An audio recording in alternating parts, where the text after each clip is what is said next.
try to do it solo. Do the go and do it lost. Hey, what is going on, everybody? It is January 8th, 2021. This is episode number 18? 17. 17? No, well, the other one was a pop-up, not really an episode. Yeah. 17 or 18 of the moebanterpodcast. Happy New Year's, everybody. I am Mo. I'm Nathan. Hola, Nathan. So it's been, 2 months, 3 months since we actually done one? Something like that. We got busy, got lazy. A little bit of both. The end of the year was kind of rough. Holidays. But we made it. Made it to the new year, 2021. I guess before we get started, is there anything you want to share about your 2020 experience? It was something. I wasn't used to staying in all the time. Yeah, that was different. That was it really wasn't my youth, but that was kind of crazy. I guess for me, it was just the same thing, transitioning to really only going out for essentials and staying home for work. Stay home for work, play video games from work. Everything was at home, so it was kind of crazy that the break that I got was like going to the market. But more fortunate than some. A lot fortunate than others, so Yeah. Can't really complain. And we made it to 2021, and I guess we'll just get the ugly. Oh, and before we even get going, so that intro, as per usual, was from my cousin, your Uncle Howie, my cousin Howard Rodello.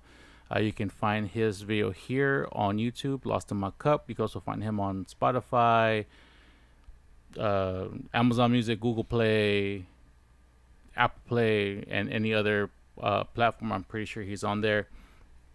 And as per usual, we'll also have my homegirl Brissia Jiménez, who has her Lil'zzz Twitter page here as well. Lil'zzz shop. All these descriptions and everything that we show on the video podcast will actually be linked below in the description. And we will have a new one, actually. My nephew, your cousin. Yeah, right. Brandon, he started his own brand with a couple of his buddies, Worlds.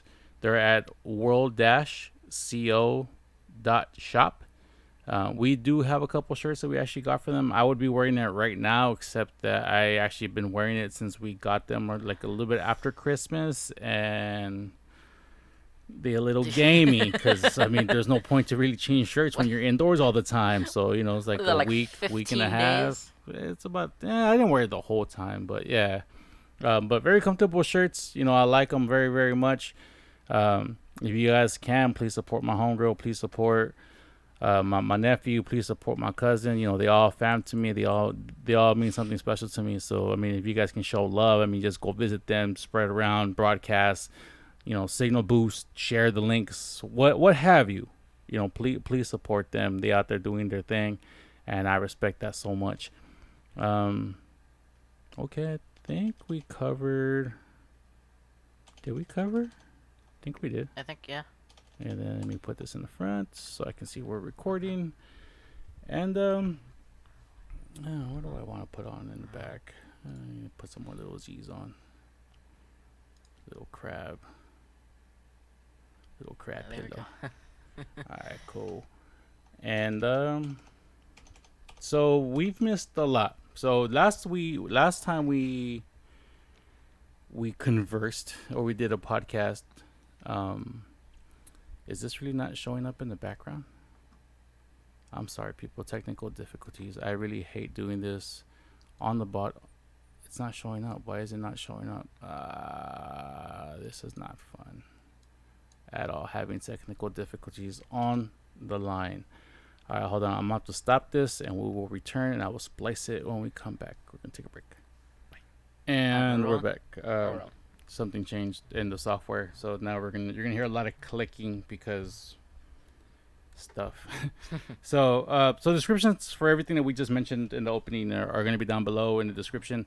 All the links, but in case you're watching it here on YouTube, so this is my cousin again, and with our ugly mug here. Let me fix this Sorry, I swear everything is just technical difficulties. And then try to push that down here, out of the way. I don't know if you can see it, but either way. So, lost in my cup again, once again, from Cheese. Okay, this is not going to work out great. Brissia Jiménez, again, you can follow her on Twitter at bdoodles. You can follow her Lil'zzz at Lil'zzz. Shop is on Threadless. Redbubble, you also have some merch. She also has an Instagram for her Lil'zzz. And as I mentioned, my nephew opened up his shop, worlds-co.shop. I like that bucket hat. And they're sold out. So apparently other people like that bucket hat too. So we'll do this. Go here. Pop this up just so we can see we're recording. Okay. All right. I think we're good. I think we're gonna be okay. I gotta figure it's if we had 2 monitors, it'd be so much better. But anyways, so we didn't do this for a bit. The last we were in the finals, I believe, of GSL season 3, Code S. Code S. I guess at this point it's like 2 months behind, and if you guys want to watch all of it, including the super tournament, which we didn't watch any of, you can go to the Africa.tv page on YouTube. That's AFREECA.TV on YouTube. Still not a sponsor. Or at least send us some shirts, bro. Like, seriously. But anyways, I guess we'll just talk did we cover the final four? No. All right, so I guess let's cover the final four. It was, I don't even remember who was on there. So it was TY, Maru, Armani, and Armani did make top 4.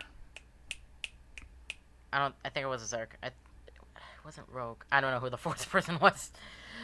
Maru played Armani, right? Yeah. And Armani managed to take 2 games off of him. He did. I thought he was gonna pull it off. But no, very good for Armani. We were very hyped that he made it that far, and he made it a match. Like the games that Maru won, he won. Like, I don't know how else to put it, but you could tell that he was a better overall player, but Armani wasn't a scrub. Like, he deserved to be in top 4. He just wasn't, I guess, experienced enough to kind of go up against somebody the likes of Armani. I think it had been any other season where, like, you have like a Rogue or an SOS or another Protoss, somebody of that sort. I think Armani might have a chance to pull it off, but Maru is just he's just so good. I remember now. It was Stats who TY played.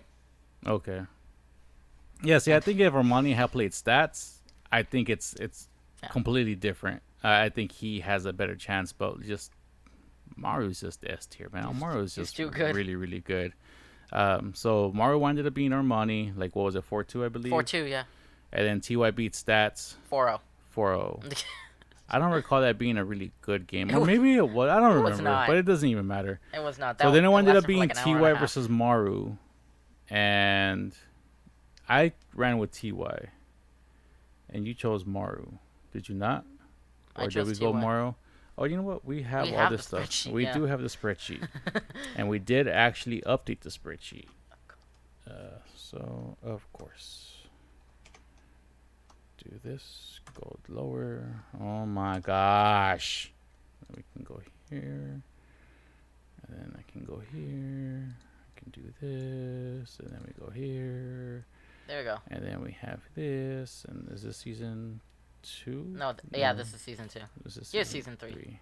All right. So I ended up winning altogether 150 to 103. So we go all the way to the bottom. Yeah. And this is where we winded up being. Yeah, there we go. Right? Oh, we didn't you even went TY. You went TY, I went... No, I went TY, you went Maru. Okay. And TY ended up winning, right? Yeah. But it didn't even matter at that point because I was so far up ahead. Yeah. How did we do this? Oh my gosh. Why can't I just zoom in? Jeez. For everything Google does right, it's just... Dude, just honestly, Microsoft is already copying you at everything that you do. Just copy them in Office because this Google stuff, like, it's terrible. It's ass. It's so ass. Yeah, There it is. And to be fair, I mean, it's pretty ass when Microsoft does it too sometimes, and they've been at the game a lot longer. But I just have so much trouble with this sometimes. All right, cool. Hopefully this doesn't break in the next 10 minutes. Yeah, so TY beat Stats. I mean, And Stats beat and Maru beat Armani. yeah. Good games. So at the end, TY was just too good. Yeah. TY was just. I thought Maru was playing out his mind. I thought he was literally playing out his mind. I thought nobody could stop him. And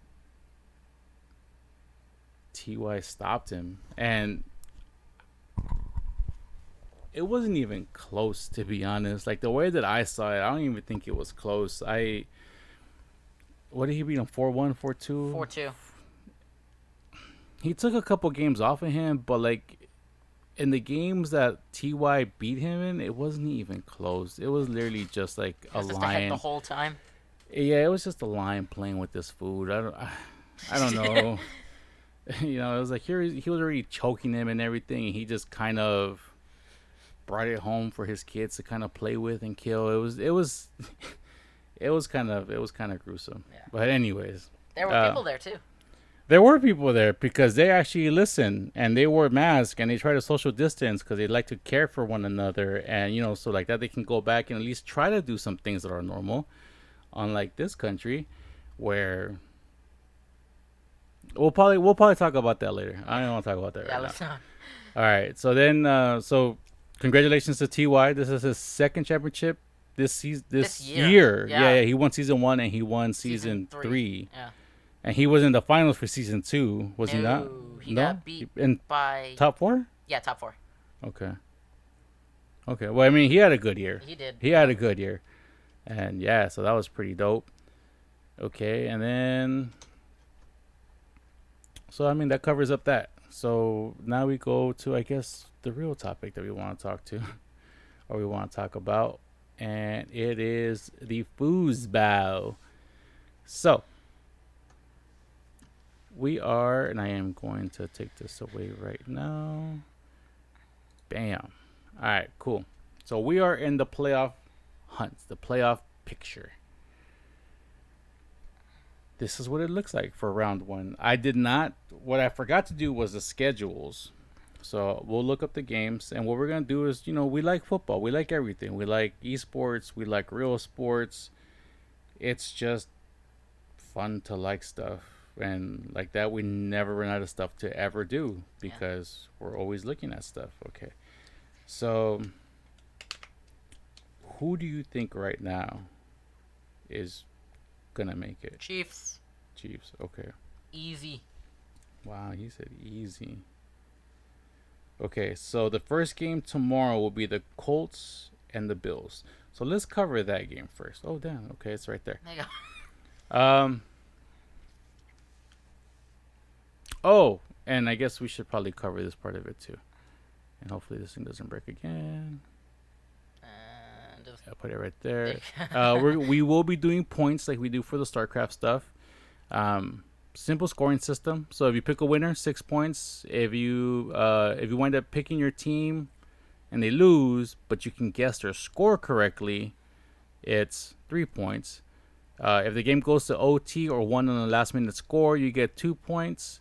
And then those 2 points are kind of like bonus points. They're additional, kind of like safety points. They're added on to whatever. If you meet any of the criteria here and that winds up happening, it's kind of like a safety. You get those 2 points regardless. And then for every touchdown and field goal, the team that you pick scores for that particular game, you get an additional point. And again, that can be added to everything else on top. That's just like the extra point, I guess. yeah. And then we'll keep score. We'll go here. For week 2, the number 1 seeds were the Chiefs and the Packers. So they already moved on to the next round, which is taking place next weekend, not this weekend. And with that, let's start picking teams. All right, let's do this. All right, so the first game, Colts, Bills. Who you got? Why don't you go first? Want me to go I know first? very little about the technicalities of football. See, I hate the Colts franchise with a strong passion. Because of what they did to Andrew Luck? Yes, the fan, like, I just feel like the fans don't deserve to ever experience winning a championship ever again.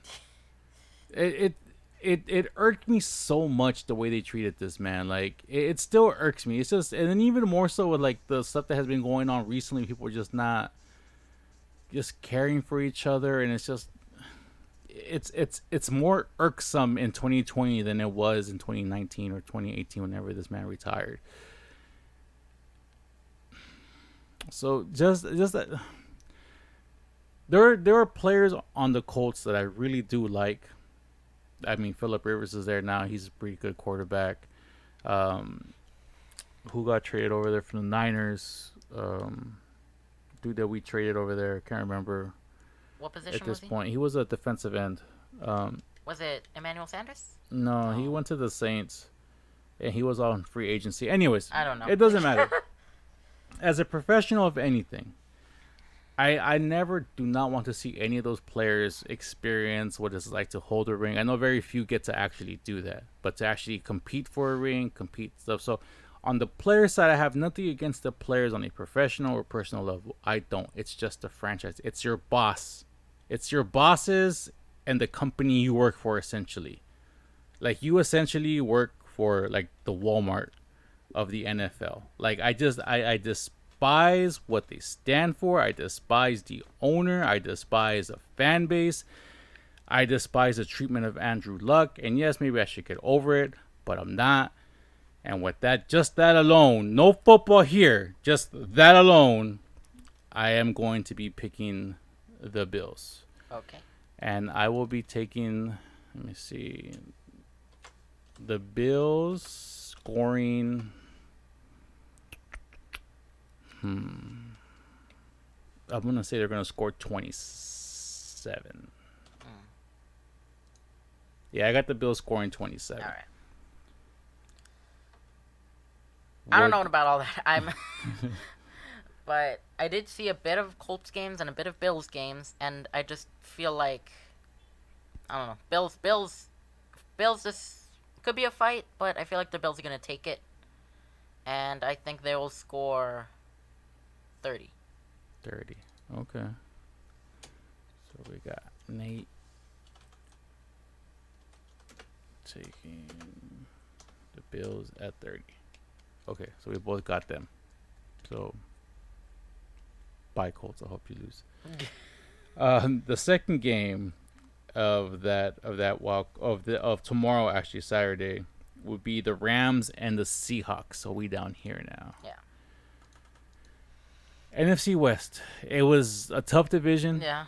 The whole way through. Even the Niners that finished at 7-9, they had half of their team pretty much gone the entire season with injuries and whatnot, and they still were kind of in the hunt until like maybe like week 12 or week 13, when realistically there was no more chance after that. But if they just had like a healthy Nick Bosa or a healthy like Kittle, if they just had one of their like key players healthy the entire year, whether it was Jimmy G, Kittle, Bosa, just somebody to cement that area, because that was the only thing they were missing the entire year. And the Niners are not part of this, but that's what they were missing. We're both Niner fans. And that's what they were missing. They were just missing a cornerstone piece, whether it was a quarterback, the tight end, the offensive end. Even the running backs were injured the whole way through, but I mean, they have surplus of running backs because they just were beasting in the running game. Yeah. Everybody stepped up, man. All the linebackers, all the defensive end, all the offensive, like everybody in the team stepped up to finish in 7-9. I never would have thought that this team was 7-9. And if this team was rebuilding and this was like their first rebuilding year with like these players, I'd be super hyped that they finished 7-9 with basically just what they had. Yeah. Seahawks Rams. So This one's tough. This one is tough because I do like Russell Wilson, and this is another part where like I actually don't mind the team. The fan base is like whatever to me, but I like Russell Wilson. I like DK Metcalf. I mean, I've liked a lot of players that came from the Seahawks. To be honest, I just don't like Pete Carroll, and I mean I'm not gonna like do the same thing that I did to the Colts. I just personally don't like him, but I would like to see the players kind of compete again, especially Russell Wilson. I think he's very, very underrated. dude's been playing at a high level for such a long time, and very rarely does he ever get mentioned for like MVP or any of that sorts. And I think it's just disrespectful to not even put this dude in the category of possibly being one of the greatest quarterbacks of all time. Yeah. To be honest, to me, he's up there with an Aaron Rodgers, a Drew Brees, any of these people. Like what he's able to do is just fantastic. I would probably go as far to say he's better than Lamar Jackson. Oh, yeah, dude. I'm sorry. Like, I know Lamar Jackson is the hype right now, but I'm sorry, man. When you got a ring like Russell Wilson, when you've been to a couple of these and you don't get blown in the first round, then we can talk about possibly being there. Again, no disrespect, no shade at Lamar Jackson. He's a very exciting player. But you know what? I've been watching this game for longer than he's been around and been living. I've seen some great running quarterbacks. My favorite is all-time running back is Steve Young. I saw Michael Vick when he came in. To be honest, I think Michael Vick was more hyped than Lamar Jackson. To be fair, because he was doing what Lamar Jackson is doing now, but with reality, no game plan. There was nothing like a Michael Vick beforehand. Like, yeah, there were like a Steve Young, but Steve Young wasn't Mike Vick. Mike Vick was something completely different. He made it safe for people to take a risk on a Lamar Jackson, on a Patrick Mahomes, on more mobile running style quarterbacks, a Kyle Murray and all those type of quarterbacks. Like, Michael Vick opened the door that if you coach these players right, these type of quarterbacks right, they can be gold in your hands. And Michael Vick was like the original OG of that. And like he's not showing me something I haven't seen before, but like Russell Wilson, he's in another level. Like he's just something else. Especially with no O-line. And that's gonna be the crux right there. Yeah. I really think the Seahawks as a team are better. But they have no O-line. And the Rams have a very good secondary. They have really good like pass rushing. And they don't have the 12th man because of COVID. There's no 12 man. So like really like everybody is playing like you're playing with like training speakers for the most part. I got the Rams taking this. Yeah. I got the Rams taking it. Like it's just that O-line is super suspect. Like it's so suspect to me, but I think it's going to be a very tight game. I think the Rams scored 22. Okay. But I think some of that will come off of their defense. Yeah, the O-line, and I think they actually another factor to take into the Rams is that they might not have Jared Goff. He broke his thumb. Yeah, you don't really need your thumb to hand off the ball, but they don't have a Jared Goff. Yeah. So. But it's one of those things like I don't know, like so when the Niners played them the last game of the season, they were actually doing pretty good. And if it wasn't for, and I don't want to like throw shade at this guy either, because I really do like him. If it wasn't for Beathard missing two open players, Diwali and Kittle, that missed 2 touchdowns, they win that game. They win that game by 4 or 5, and that was basically just on. You know what? On the subject, why don't you go on a tangent about the most overrated quarterback on the Niners? Who? Oh, Nick Mullins. Who. Nick Mullins. Yeah.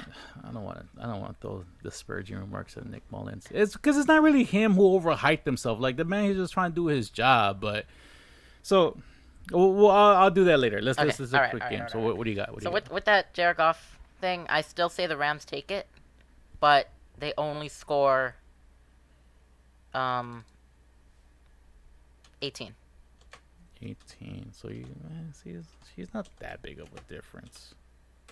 If he's only worth 4 points, I mean that's 2 possessions. So I mean, yeah, that's not bad. Or that's a touchdown. That's 1 possession or 2 possessions if you score a field goal. Okay. So we both got the Rams going. Like I hate to do it, but it's just that O-line is super suspect. That O-line is suspect. Didn't we see that? I think he was like games. Number 3 or number 4 sacks or something like that this year, or top 5 in sacks this year. Which he's a mobile quarterback. He doesn't get hit. He does like this. This is the type of dude that. This is the type of dude that's not supposed to get sacked, because like when you think you have him, you don't. But like this year, he just wasn't able to do because he had no help in that O-line. It was miserable. You know who else is in top 5 sacks? Joe Burrow. Joe Burrow, who missed half the season because he got popped. It's still probably talk about that later too. Yeah. Okay. All right. So then the last game for Saturday would be the Bucks at the Washington Tringles. And the reason why we call them Tringles is because when we first saw the logo, you thought it looked like triangles. And we just call them Tringles. And then they changed the logo to a coin. And then they changed the logo to like a coin when you're like a cryptocurrency. But anyway, so they're playing at Washington. So this is one of those things that... Oh, man. So the Washington Tringles finished 7-9. Ugh. And they won the NFC East. East. And they get to host a playoff game, and they're hosting a team who had a better playoff record. Now, in my opinion, fine. If you want to have this whole West, Center, or West, North, South, East, and then have a winner for those divisions for representative of the thing, what this game is such a global game. It doesn't even matter at this point. We just want to see good football. But if you insist on doing this, I do not believe that a team that has a less than 500 record should be hosting anything. It's like, look, congrats, you made it, you won your division, but at 7-9, there's no way in hell you're going to be hosting a what they finish 11-5. The Bucks? Yeah. I thought it was like 10-6 or something. Well, whatever. They finished better than the Tringles, and there's no reason why they should be the visitor to a team that had a far lesser score. Yeah. But this being 2020, it doesn't really matter because, again, the crowd plays zero factor in this. Who do you got in this game? You really want to know? Yes. The Tringles. You got the Tringles. I say the Tringles take it because of that defense. That defense is killer. What do you have them scoring?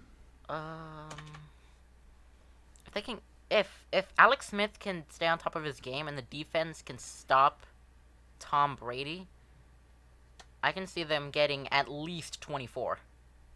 24. Damn. All right, so you got the Tringles winning. So this is one of those games where I'm conflicted. I feel that those two people, Chase Young and The other guy. Swift Cousins. I can't remember his name. Swift. I want to say Swift, or I can't remember. I'm sorry, bro. It's late. It's 12:15 here in the West Coast, and we're doing this because we want to kind of get this done. Probably won't even post until tomorrow, anyways.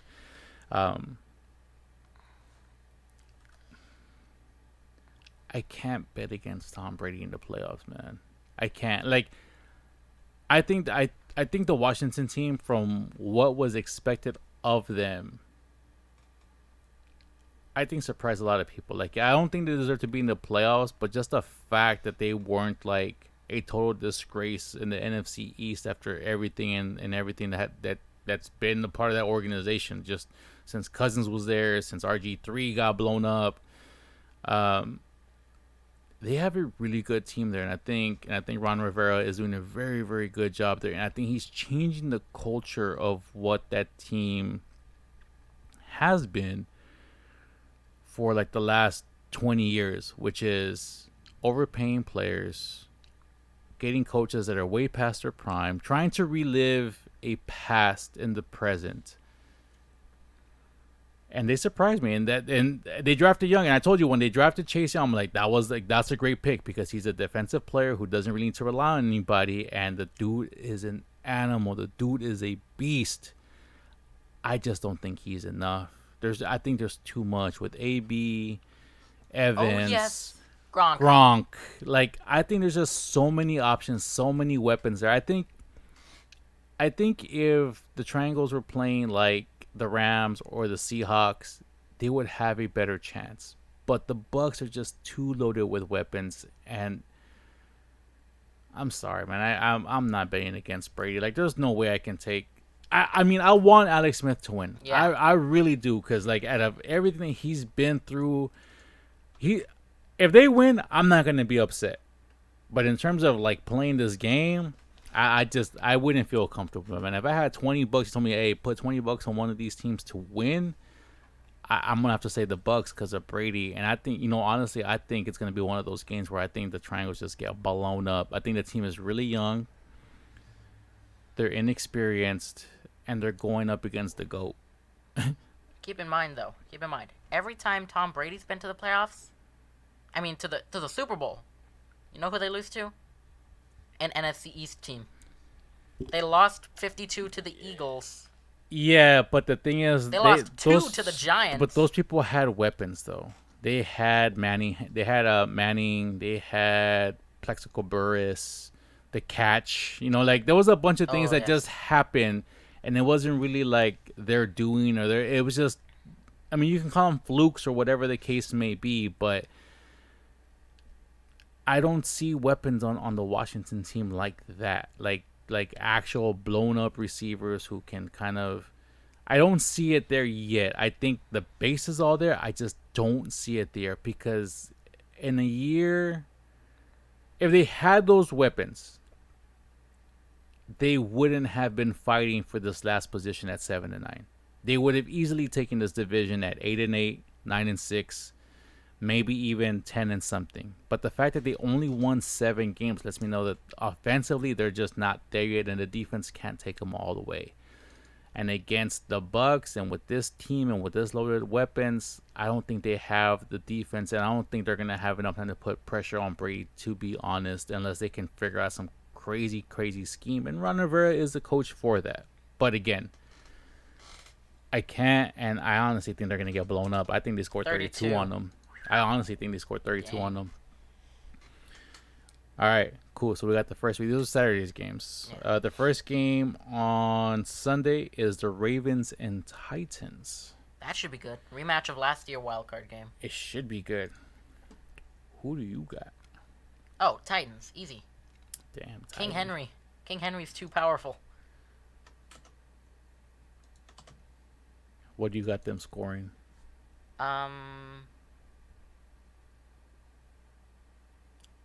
30. Wow. 6. 36. You got these dudes smoking. Yeah. Wow. I don't know if I have it like that. King Henry, man. 2,000 yards. See, this one is very interesting because I know Harbaugh is a very good coach. He's a very good defensive coach. He always has teams. But you know what? I want Lamar Jackson to prove something to me. And I want him to prove me wrong. I'm gonna bet against him. I'm not gonna bet with him because I honestly can't roll with him. He won he won Rookie of the Year and MVP last season, and then got blown up first game of the playoffs. Like blown up. Patrick Mahomes should have gotten at least one of those. And then the Titans, the coaching staff is headed by a guy who's former Patriots, who has beat his own coach, and the dude is very, very smart. Just going with that, I don't think they're gonna score that many points. I think King Henry is the dude's an animal. The dude's a beast. The dude's like a linebacker playing running back position. He's an absolute monster. But the problem is when you can try to probably scheme for him during the playoff match, when it's a one game, one all, it's hard to make those adjustments. Do you train the coach? Whatever the case may be, both of them are really good coaches, and I think it's going to be more defensive. I still think it's going to be the Titans, but I got them scoring half of what you got them scoring. I got them scoring like 18. 18? Yeah, I got them scoring 18. All right. So, okay, cool. And then the next game after that would be the Bears and the Saints. The Bears. So, the Bears and the Saints. You want me to go first? Yeah. All right. I mean, plain and simple, the Bears are lucky to be there. Not that they're a bad team. They have Khalil Mack, and that was a good trade that they made with the Raiders for that player, because he is a cornerstone piece. He's been healthy, and I think he's gonna be good. I just don't trust that offense. I don't think they have a quarterback that's trustworthy currently on the Bears side, and I think that's gonna be enough, to be honest. I think the defense probably gets some pressure on Drew Brees. I think they might force a fumble. They might even get a pick six. They might get something. I just think the Bears have an offense to match Emmanuel Sanders, Kamara, Breeze. Kamara actually got Cronus. Oh, did he? So is Yeah. he not playing? Damn, Kamara's Yeah. not playing. That's a game changer, but not really. Um, I just think the team is too loaded up. I I got them smoking the Bears, man. I think they're gonna score like 35 on them, like easy. Easy, yeah. Yeah, I mean, again, they have a good defense, but with no offense, I think the Saints are gonna just be getting favorable field position all the time. And I think it's gonna be like a good, pretty close first half, but I think the second half the Saints are just gonna come out and just smoke the shit out of them. Yeah. So yeah, I did see a video earlier that said like Kamara got Coronas, and this could potentially be Breeze last year. Yes, because he did puncture a lung and he came back, and supposedly he was talking about retirement before he came back from it. But I guess I'm now experiencing that. I guess he just wants to finish off the run. Yeah. And if this is his last hurrah, I think he'd be even more motivated to kind of play very, very well. And I mean, he's another guy that's been doing it for a very, very long time. And if this is his last hurrah, then it'd be kind of cool to see him, kind of see him go. But So I have him smoking the Bears. Yes, the same score, 35. damn, Yeah. no faith in the Bears. The Bears. Cold game, but you know what? You're not my team.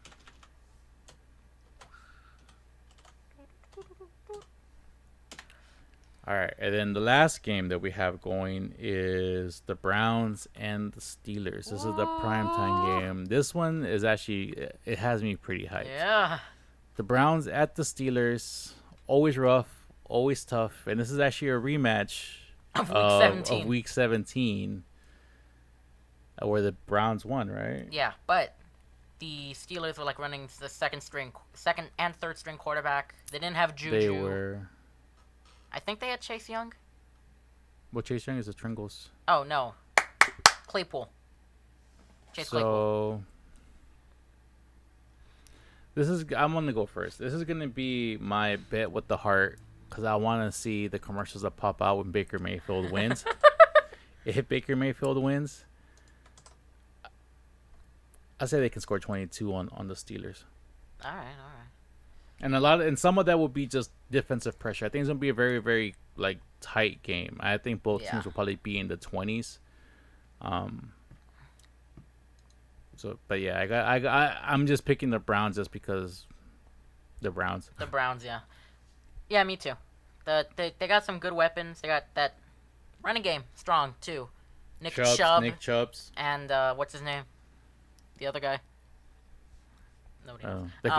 I mean, I probably would know, but yeah, it's the Browns. So I have them. Yeah, so I have them scoring 27 on the Steelers. 27, damn.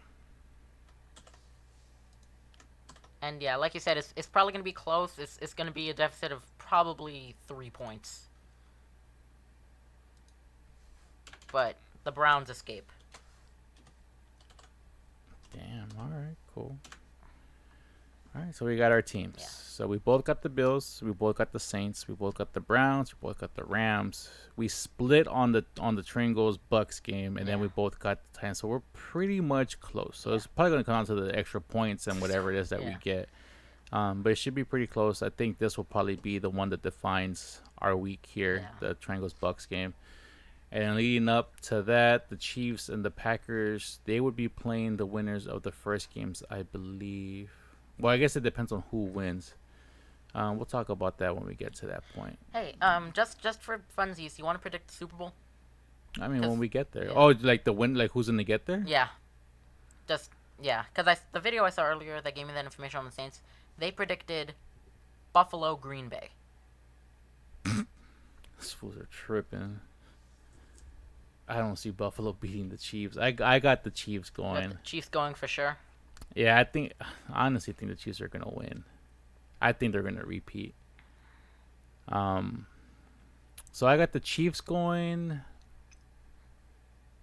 and then for me personally, it'd be between the Bucks and the Packers. Really? I think the Saints are pretty good. I don't know if they are good enough to beat those two teams. I think they can shoot it out with them easily on the offensive side, but I think the defense might be slightly better on the Packers and on the Bucks. Slightly better. But yeah, I got the Chiefs. You know what? I'll say Chiefs Packers. I would love to. I would love to see that. That would be good. Yeah. I would love to see that. All right. So yeah, I have the Chiefs, but if it's not going to be the Chiefs, then it's most likely going to be the Titans. Who do you got going? That one. This is honestly going to be close. Chiefs are going to the Super Bowl by a hair. Okay, so we both got the Chiefs going. And on the NFC side, I need to switch those around, don't I? And I would why like. did I do that? I would like to see the Rams make it. So that's my prediction: Chiefs Rams. Chiefs Rams. I like completely screwed this up. NFC AFC. Jeez. Well, you know what? I can just.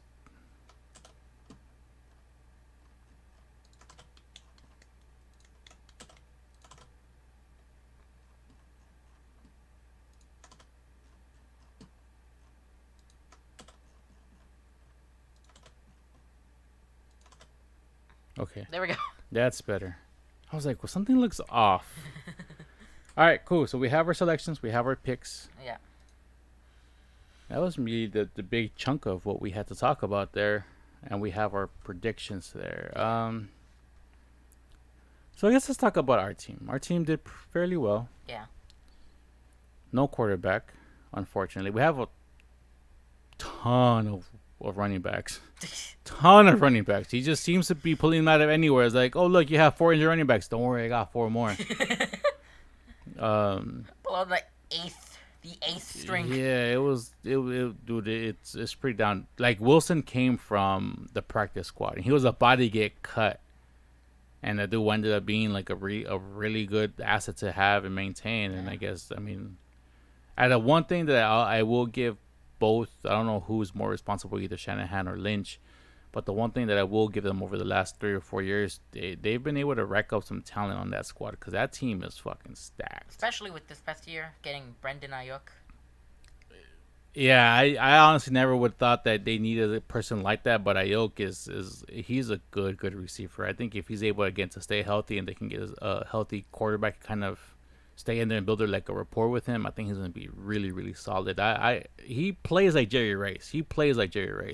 Jerry Rice wasn't the fastest guy, but he knew where to be. He knew how to catch the ball. He knew how to beat people. He reminds me of a Jerry Rice. I don't know if he can be Jerry just yet, but he reminds me of a Jerry Rice. Mullins wasn't cracked up. Wasn't what he was supposed to be. Everybody hyped this dude up to be, oh my God, Mullins is better than Garoppolo. No, he's not. He's not. He's not even. Sorry, man. He's not even close. For all the beef they want to give the Garoppolo, like handed off the ball and did all this stuff. Actually, you know what I mean? Put something in the bag. Put this puppy back there. Puppy. All right. For everything that Mullins was supposed to be, and like Garoppolo didn't do this and Garoppolo didn't do that. Look, man. The biggest gripe that I have against Garoppolo is that he just cannot stay healthy. When he came in, he had 5 games. They made him the best paid quarterback after those 5 games. He came in the first season in 2018 and busted his ACL like game 3, game 4. And I guess in retrospect, it was, I guess, a blessing in disguise, because finishing so low in the standings, they ended up getting Nick Bosa out of it. The following year, when he was healthy and they had a full squad, they made it to the Super Bowl and were a couple of run plays from actually winning. And again, it's not on him. Like, it's not on him that they lost. Like, you would want somebody that can audible a little bit more, but not everybody can be a Peyton Manning. Not everybody can be that type of general. Maybe at some point he will develop that, but Jimmy G is not there yet. But all he's ever done is win. When he's on the field, for the most part, he wins. Mullins is not there yet. while we're on the topic of Jimmy G, you know what the Niners, you know what Shanahan needs to do? Not throw for 0 yards on 3rd and long. It's so we saw this, and I've griped about this the whole time. That his scheme for the Niners has always been short, short, short. Against the Seahawks, they went long, and it literally changed the dynamic of the whole game. If you look at any of their games, when they go for short passes, followed by runs, followed by quick slants, quick wheel routes, quick whatever, it gets tight. The Seahawks and even some other games, when they started going deep, it changes the whole dynamic defense, and then the Niners were able to kind of move a little bit, move the ball, because the defense was able to spread out. And I don't get why it takes so long to get to that point with him. Like, that is my biggest gripe with Shanahan. Either trust the quarterbacks that you have to just throw a 40-yard, 50-yard sideline, bomb, just to try to stretch the field out. And if he throws a pick, he throws a pick. Trust your defense to stop the pick. But that scheme is so easy to stop. Like, look, again, I don't have the personnel, I don't have the coach, blah blah blah. I'm a poor man's podcast, like, chair jockey coach. But I've been watching football for a very, very long time. And there's one thing that I love to analyze about football is coaching schematics and just the way people coach and everything else. He needs to learn how to trust his team a little bit more. If he says that he does, awesome. As a fan, I'm not seeing it. He's so scared to lose the ball during possessions. They wind up just giving the ball away in 3 and outs, and then you're 3 and long, and you punt the ball. It's whatever. I don't know. Maybe next year with everybody in, right? Maybe or maybe even with the draft, maybe we can get a good wide receiver, like a nice speed guy to match up with Ayuk. Ayuk can be in, so can Kittle. If you have a speed guy that can just kind of just burn people, and if you can get a quarterback that you can trust with an arm, if that's not going to be Jimmy G, because right now supposedly it does. People are saying, oh, Jimmy G, blah, blah, blah, blah. But I did read a story in where he is due up, I believe, something like $22 or $24 million next season towards the cap. If they cut him, they only take a hit for $2.4 million of that. So they would essentially have another $22 or $21 million roughly to make a move for another quarterback on a 1-year contract. Cam Newton is going to be available. Really? Yes. He had a 1-year stint with the Pats? He had a 1-year minimum He had a 1-year minimum contract or mid-level exception with the Pats. It's nothing against Cam Newton or a shot against Cam Newton. It's just that wasn't a right fit for him. I think Belichick was trying to kind of he was trying to adjust his game a little bit to what it seems like it's more of a speed game with the Murrays and the Jacksons and all these like fast Wilsons and stuff like that. Yeah. But it's not him. Like I'm getting to that age myself, right? Like I have habits that are hard to break for certain things. Like fighting games, for example. Like I play fighters. Sometimes when I lose because I do the same thing that I shouldn't be doing, and I catch myself doing it, but it's just a hard-coded habit sometimes.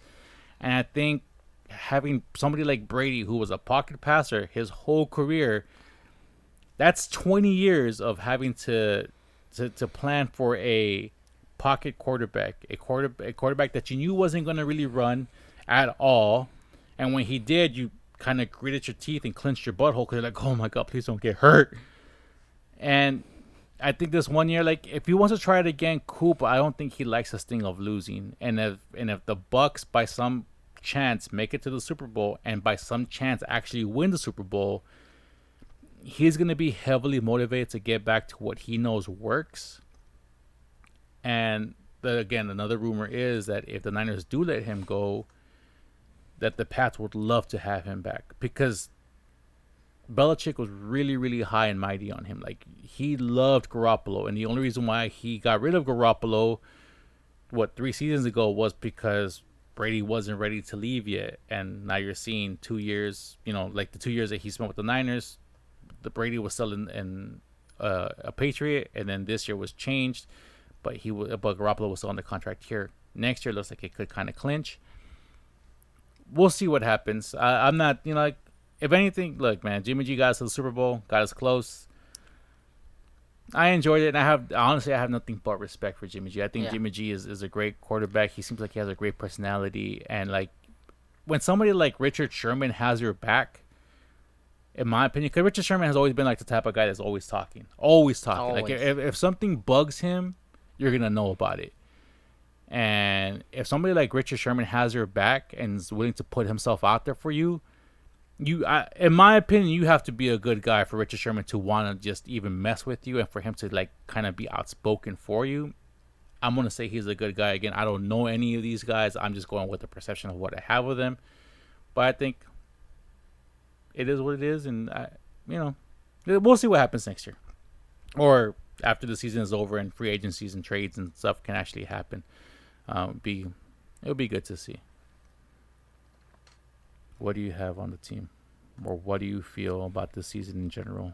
Yeah, that's about it. You covered everything. I'm just surprised they did as well as they did. Yeah.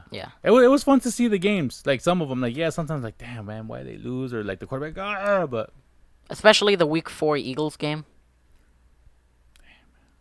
If they win 2 of the games they should have won, I think they're in the playoffs right now, which would have been great, but Especially if we eliminate the NFC East from the equation.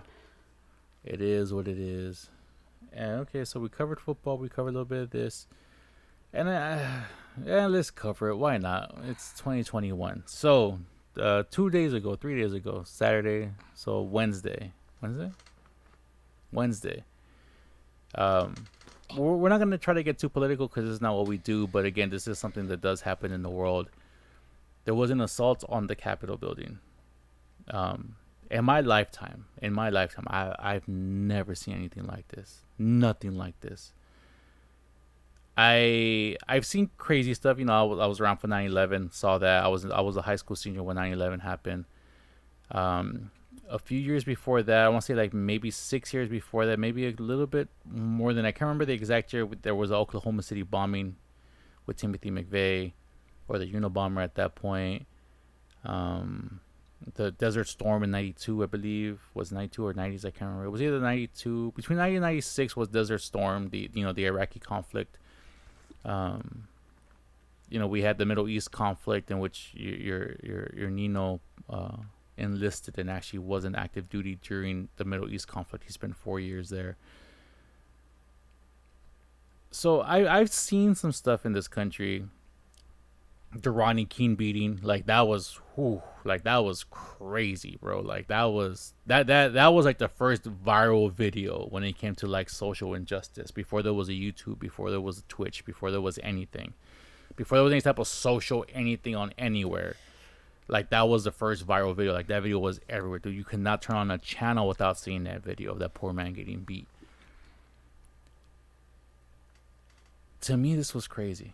It was crazy, and I do have my personal feelings towards what has transpired, stuff that I've seen about it, and I don't want to really comment on that because it's not gonna help the move. It's not gonna help any agenda. I don't have an agenda to push.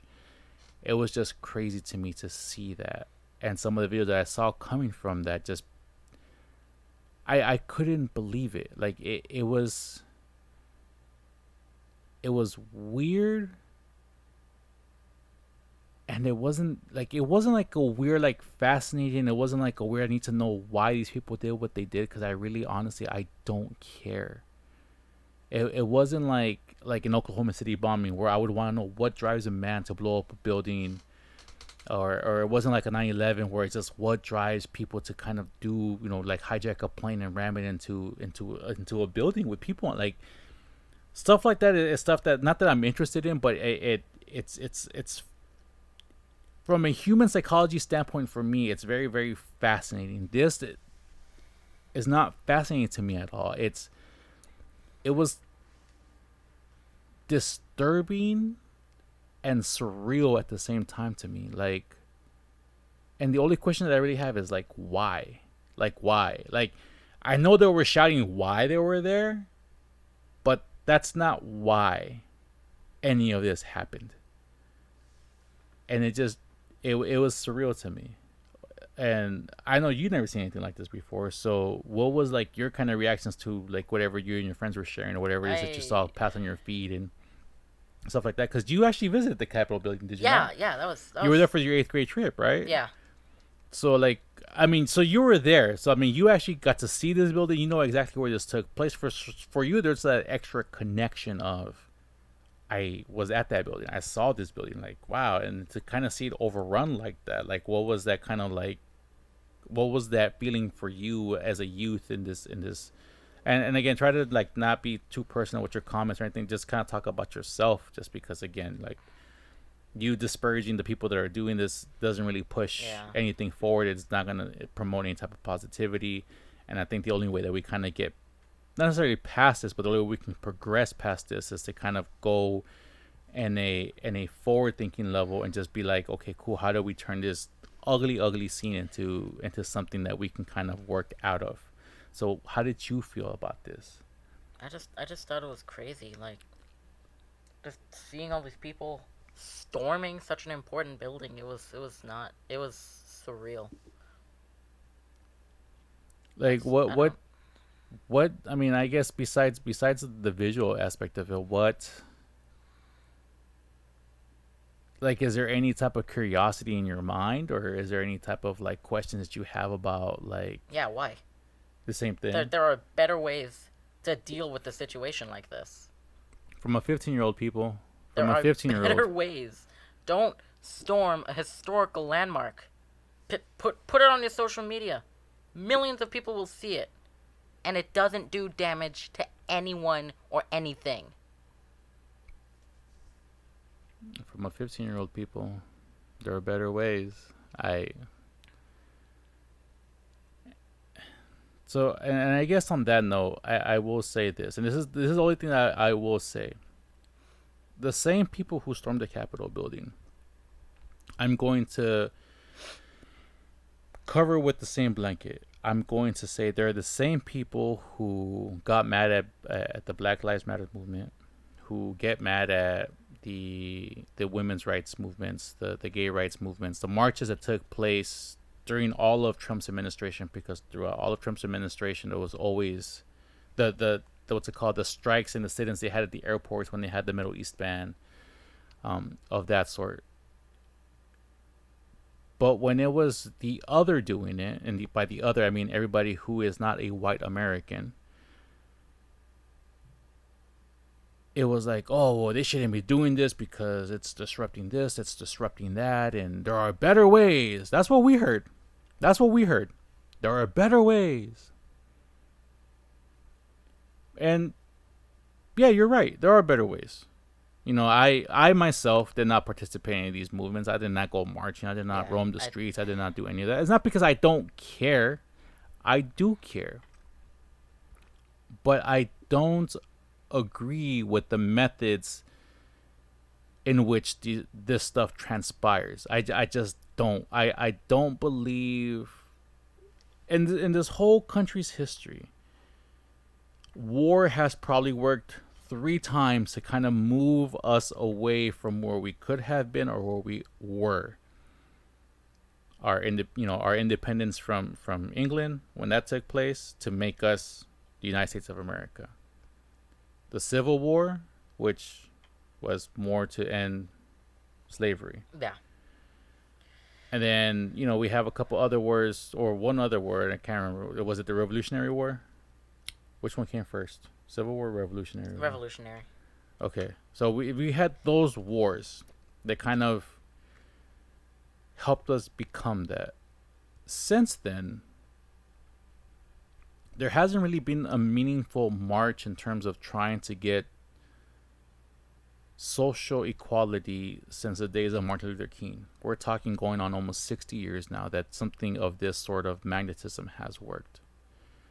And again, I say this as myself. I'm not speaking for my son. I'm not trying to pass this on to my son. It's just something that maybe doesn't need to be said. But I have a mic, I have a son, and this is where I stand on this. We are the other. Since the day of King, we have bitched about the system.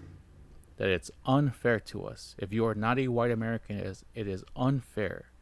They try to hold us down in jobs. They try to hold us down in education.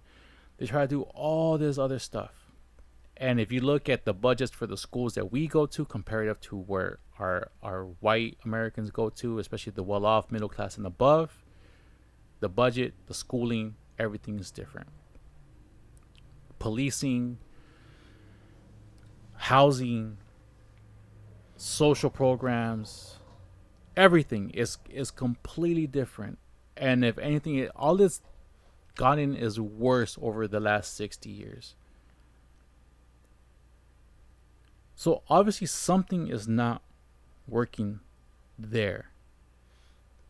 So if we hit progress and our progress kind of plateaued with King and doing this, then something needs to change. The one thing I tell my son all the time, and the one thing that my father told me, is in America, life will never be fair for you. So what do? You take advantage of the opportunities that you are able to get in this country. That is the one thing that is colorless, that is blind, that is equal amongst everybody. Opportunity in this country. Yes, the opportunity that you get might not be as great as the one that other people get, but you will get an opportunity. Everybody has a chance. And if you do not get an opportunity, make one for yourself. I like to perform. I like to speak. I like to interact with people. Therefore, I created this podcast. Very little in terms of listeners, active listeners. But who knows? Maybe one day I'll say something, or we'll say something, or we'll have an interaction that might pop off. Because this is something that I can see myself kind of doing, and just kind of talking and having fun with you, or having fun with, like other people in my family, just having another co-host. However it winds up working out, or something like Tony Corner has a podcast that we listen to infrequently, where it's just like, it's my show and I can have whoever I want on and talk to whoever I want. Something like that to me would be cool. Or if I can something like a no frills, where I just like me and you, or me and another homie that's close, and we just kind of talk and we just kind of go further, then that's cool. But this is an opportunity. We have a computer, we have internet, we buy the things, we bought the lights, we bought the backdrop, we do all these other things. And maybe I should probably put myself in here really quick. There we go. There we go. And we're creating an opportunity. Now, is it gonna pop off? Who knows? If you go to the same YouTube page that you go to all my videos before, I started this YouTube channel like 10 years ago for the same thing. I wanted to be like a reviewer. I wanted to do something. I got to do a Newegg commercial that went nationwide, got paid for it, and a gift card. But you know what? That was an opportunity for me. And even though it was a one-time thing and it didn't happen again, I created the opportunity for myself. I got to experience that for myself. A little kid from the hood that had no geeky friends, that had nobody else really to kind of just to kind of just do it until I was in high school. And then I was playing, with your Nino, with my best friend. We're playing GTA, whatever the case may be. But up until that point, like, I really didn't have anybody to geek out with and anything of that sort. So I was just a little kid from the hood just trying to have this big, weird, geeky, nerdy dream. And I got paid a little bit for that. It was, it was a thing of passion. But, I love doing it. And that was an opportunity for me. I tried for 2 years. Didn't work out. We move on.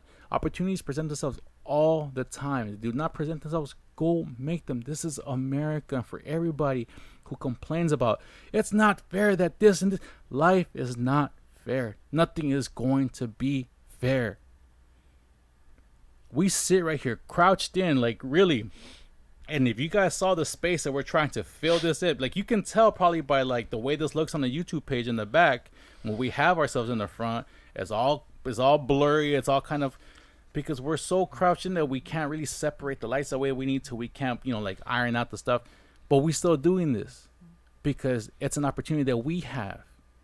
We have internet, we have camera, we have mics, we have lights, we have a backdrop. This is a 1-bedroom apartment for 3 people. And we're trying to do these things because we are very, very, so much more fortunate than others. Literally, in this neighborhood, we can walk down 600 feet to the corner of the CVS and there are homeless people right there, right now, literally 600 feet away from us, who want better, who just want food, who want something else. And unfortunately, they're not getting the help that they need to kind of just elevate themselves. If you have a house, a roof, and if you have food in your stomach, a roof over your head, and clothes in your back, you already have more opportunity than anybody else. You have a chance to do whatever you want. Learn something, people. Stop going on social media, hashtagging everything. Stop memeing everything. Stop screaming about everything. The only way that we change the world is by changing ourselves. Stop bitching about how unfair life is. Go get the life that you want. If you out in the hood right now, somehow this hits the hood right now, and you want to change your life because life isn't fair, because, the man's holding me down, they're not giving me the job. Go create something. Go create something. Go help others create something. Lift up the neighborhood that you in. Lift up the youth. Lift up the old. Lift up everybody who wants to be lifted up. Help them. You help your own neighborhood. You change the world, man. Maybe you don't change the entire world, but you change your world. The hood doesn't need to be the hood. Y'all can make it better than that. But we all in this whole mind game of like everybody's against us because we not white. And there are better ways than to wallow in our self-pity and in our unfairness. Life is never going to be fair. Period. Go handle yours. If you want to have your input, by all means, email us at moebanterpodcast@gmail.com. That's moebanterpodcast@gmail.com. I really don't want to get much further into it, but my kids over here saying at 15, there are better ways. There are better ways. And maybe my ways aren't the right ways. And maybe you guys think, setting shit on fire and doing all this dumb stuff that, that we out here doing. And, and we can say all that we want. Oh, we were peaceful. It was some other people that came over here and broke windows and did this. That's not the point. The point is that those movements will always be associated with you. If you think life is unfair, perception of those actions are going to be unfairly placed on you by every social media outlet. CNN, Fox, all these people don't care about that, man. But you know what they cannot stop, what they can't take away? They can't take away your mind. They can't take away your education. They can't take away what you actually doing for people if you do it on your own. I know there are historical places and historical times where, like, when people try to do this and try to come up, they get burnt. But you know what? But we in the world of social media, create something, build something. Nobody can destroy it, because as soon as you put that on tape, look, man, there's documentation, people trying to hold you down. People are so much more willing to start up a Kickstarter for you to help you out. If they see you hustling and busting, people are willing to do that for you. So just change the characteristic that you have and go make an opportunity for you, man. Because going on Twitter, going on Facebook, and rallying up people behind you and speaking with people who are like-minded, you're speaking into a void. You're speaking into a void. You need to be talking to the other people to help them understand you, and you need to understand them so you guys can understand each other. And then we move forward together. Not us move forward because we think the other people are going to hold us back. We move forward together as a nation, or we don't move forward at all. And over the last 6 years, since the Day of Kings, we haven't moved forward as a nation. He tried. He got us there. Unfortunately, we know the historical,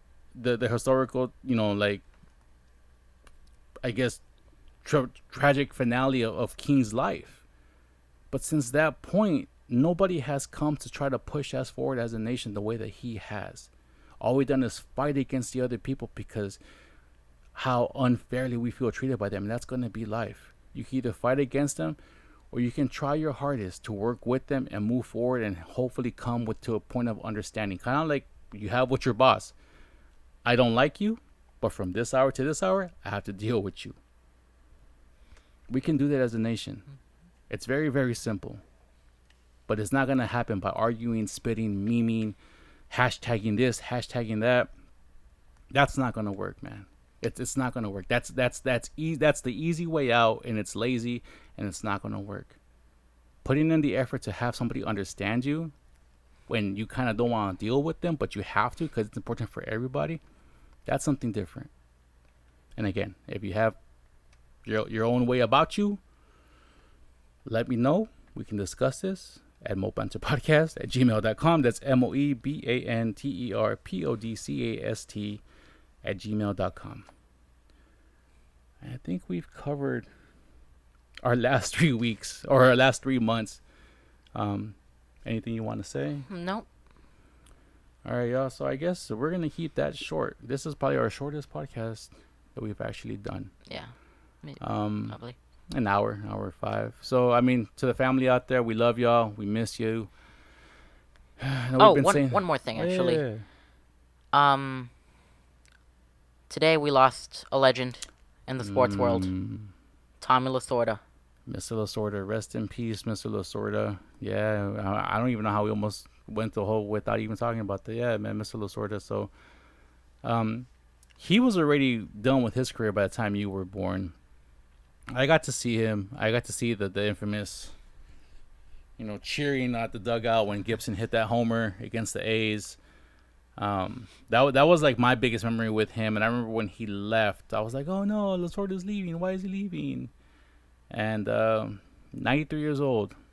He was one hell of a skipper, and a lot of the players that he coached, went on to become coaches themselves, and always thank Lasorda for being the person that he was. And I never got to meet the man personally. My wife got to meet him once, at a Portals, because apparently he loved his Portals. And she took a picture with him, got to just say hi to him and take a picture, and that was as far as he got. But the Dodgers had been a part of my life since I was a kid. They've been a part of your life since you were, pretty much a kid, and your first game was there. He was still managing the Dodgers when. No. Not when we went. He was already done with his career. I think he was done in the early 90s, I want to say. So, but yeah, rest in peace, Mr. Lasorda. Skip. You will be sorely missed, and I mean, if anything, nothing can ever take away from a tragedy, but it's one of those things where, for me, I guess personally or even professionally, if I got to see something cool before I pass, be the way to go. And for him, I'm pretty sure it meant a lot to him to see the Dodgers win it one last time, and he got to see that before he got to go. That was his professional memory, his legacy, part of his legacy, kind of there. And yeah, man, rest in peace, Tommy. Condolences to the family, and to anybody else who's kind of feeling that. I know some people take losses like that pretty hard. And if you feeling very, very, what ways about it, then, condolences to you. And I hope that you find the strength to kind of, boost yourself up and realize, man, 93 in the life that man lived, man, I would love to be 93 and live the life that man lived, because that sounds like an amazing, amazing life, and a very long life too, because 93, man, that's what, 93, so that's what, 28, 29? 1930. 1930. Oh, no, I think you're right. 1928. 28, yeah, because yeah. 98, 93 right. minus 21, yeah. Something like that. Man. That was wow. 72. Yeah, 28, 29. That's crazy. I think he'd probably be like my grandma's age. Or no, he'd probably be younger. That's crazy. Anyways. Damn, that's nuts. Anyways. Yeah, rest in peace, sort of, to the whole, all Dodger fam and everything else, you know what I'm saying? True Blue, condolences and everything else out there. Yeah, so. Oh, and I also want to say, sorry, I guess now that we're talking about people, rest in peace, Debo, Tiny Zeus, Lester. Man, it's kind of funny because that's one of my favorite movies of all time, but that movie means the world to me and my sister. We went through literally months where the older me and her communicated were through Friday lines. We see each other and we would just recite Friday lines back and forth for 3 months straight, man. And John Witherspoon, who passed away early 2019, late 2019? Yeah, something like that. He passed away, Debo, and yeah, man, those are the ones that they kind of hit when you have something like that along with them, and that one kind of hit me too. And And there's along the way, and I don't want to talk about it because it gets kind of saddening. But those are the two that kind of hit more recently and stuff like that. So yeah, rest in peace to Zeus and the Skip. Condolences to everybody again, once again, and okay, I think that's it. So again, once again, if you guys want to communicate with us via email, please moebanterpodcast@gmail.com. That's moebanterpodcast@gmail.com. If you want, just drop a comment down below. You can hear this on Anchor FM. You can hear it on Spotify. You're gonna watch it on the YouTube. Giving props to all my peeps once again. Let me take my face out of here for the YouTube channel. Black. So we have, again, you'll be hearing this on the outro, Lost on My Cup, by my cousin Howard Words, aka Howard Rodello. You can find him on the YouTube here, on Spotify. You can find him Apple Music, Google Music, and others. Again, all this stuff will be down below. Follow my friend Brissia Jiménez at bdoodles on the Twitter. She's an artist. She's an industry a video game industry vet. I've known her for about 7 years. Very, very talented person. One of my best friends in this life. Her little product here, Lil'zzz. You can follow them at Lil'zzz on the Twitter, and you can find them on the shops too at the Threadless shop. Right here, we see the Lil'zzz dog collar. Sorry if you're on the podcast, you can't see it. Go on the YouTube, but again, even on the podcast, all links will be down below. We have the redbubble.com, more merch there. Lil'zzz, at Lil'zzz. That's at LIL_ZZZS for the Twitter, for the Instagrams. And again, my nephew, your cousin, started his own thing, World Co Shop. So again, a World's Co Shop. So I guess you can find them at worlds-co.shop. Worlds is spelled like worlds, but with the Z at the end. I have one of the shirts, comfortable shirts. Again, I wore that for like almost 2 weeks. It got a little gamey, gotta wash it. But hey, I'm proud of you. I'm proud of you, Brandon. You know, you're showing that hustle, man, young and in 2020, instead of just kind of taking that stimulus and your unemployment and doing it, man. You did your thing, and you opened your new brand. That's how you change the world, my boy. One step at a time. So proud of you, dude. Again, this will be in the description in both the podcast on Anchor and on the YouTube video down below for the links. If you can support any of my friends, either by just, or my family, if you can just broadcast it out, share the links, buy something, however you can interact with them, hit them up, offer help, whatever the case may be. Greatly appreciate it. And with that, I believe we are done for this episode, and I think we are on episode 17. Yeah, because we did not episode 17 in October. We did not episode 17 when the Dodgers won. Yeah. Okay, so it's been a while. Okay, so we did not. Okay, so this is actually episode 17 of the Mo Banter podcast. It'll still be season 2 because we're still on. This is the COVID season. It's just kind of like the mid-season here, kind of like the mid-season hump. We took our winter break, so yeah. Hopefully we can come back next week and we can talk about more football. And hopefully nothing crazy happens before that time. But other than that, let me see. Where are we at? Whoops. All right, my boy. Well, thank you once again. Thank you. I love you. I know it's late.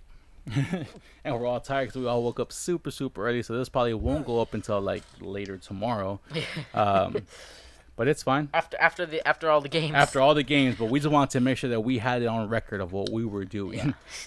And with that, so again, we'll play you off with my cousin's song, Lost on My Cups. Again, you can find him on the YouTube, on Spotify. All those links will be down below. And until next time, thank you guys so much for listening to us. This has been Mo. And Nathan. And we'll see you guys next time. Bye. Bye.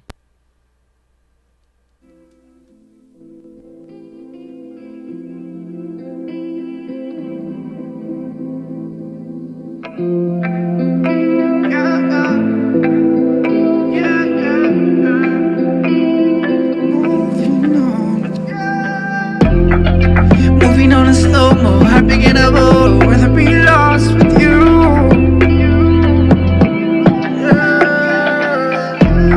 I try to do it solo, do what the go, do it lost with you.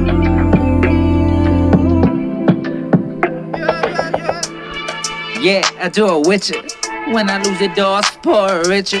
Yeah, they don't know the situation. Only pages in the bigger picture pours when the picture all pours of the liquor, yeah. Feels like a Salvador and a killer, yeah. It helps shut the doors and it seals them up. Hope for some more when I fill my cup. I hope that my hope finds hope. And my vital signs on idle. Cause if I don't find hope, I know Bible, there's no time. Moments final. If I don't find hope, that's no sad, those feelings ice cold. Moving on in slow-mo, happy get a vote, or rather be lost with you. Yeah. He try to do it solo, do the go and do lost with you. Getting lost in my cup, yeah. Getting lost in my cup.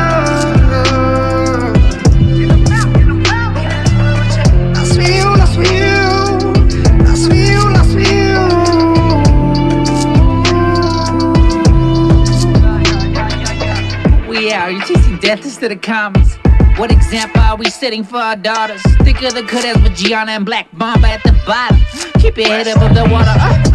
I don't wanna do this, but I gotta face the horror of death before the sauna. Design a destiny, fuck the pride, I'm a father.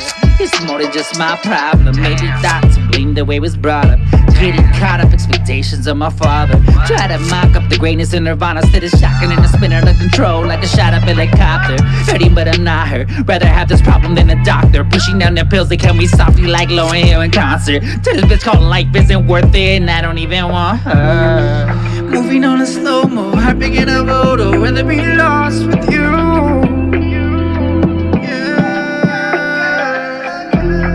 They try to do it solo, do the go, do it lost with you. Getting lost in my cup, yeah.